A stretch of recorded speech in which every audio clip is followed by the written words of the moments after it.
बहिराणीअ जे हिकिड़े माण्हूअ शहर मां हिकिड़ो ॿकर ख़रीद कयो। हीउ ॿकर काहे रस्ते सां वञी रहियो हुयो।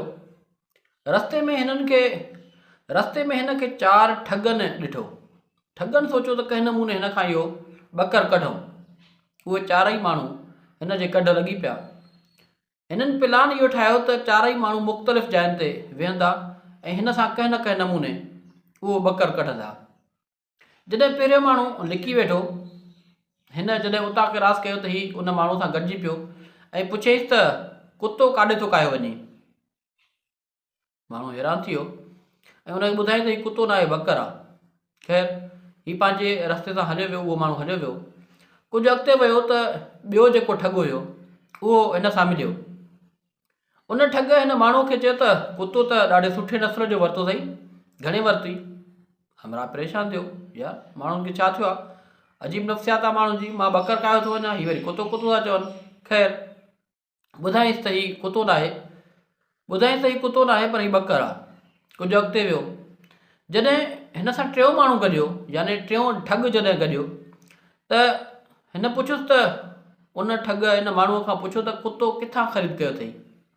हाणे हिन खे ज़हन में शक थी पियो त यार, मूं त ॿकर वरितो आहे ऐं हीउ माण्हू कुतो कुतो उनखे छो था चवनि, ऐं सभु माण्हू कुतो था चवनि, किथे वाकई ॿकर कुतो त न आहे।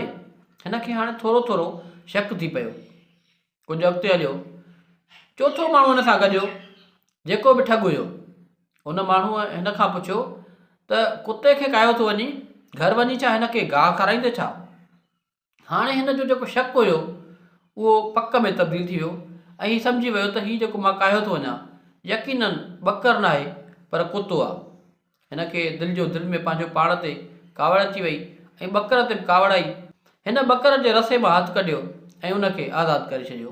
यकीनन उहे चारई ठॻ हिन जे पोयां हुया ऐं उहे हिन जो पीछो करे रहिया हुआ। उहे चारई ठॻ अटकल सां हिन मां ॿकर कढी आख़िरकार।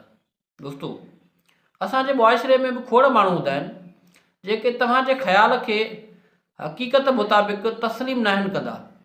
उहे ठॻ माण्हू हूंदा आहिनि जेके तव्हांजी कारकर्दगीअ ते, तव्हांजी परफॉर्मेंस ते कॾहिं यकीन न आहिनि कंदा, तोड़े जो तव्हांजी मेरिट मुताबिक़ उहा कारकर्दगी हुजे।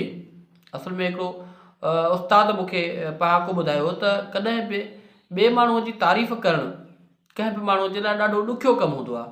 तो कंहिं बि माण्हूअ जी कामयाबी जेका हूंदी आहे ॿिए जी, उहा तस्लीम नाहे करे सघंदो कोई बि माण्हू।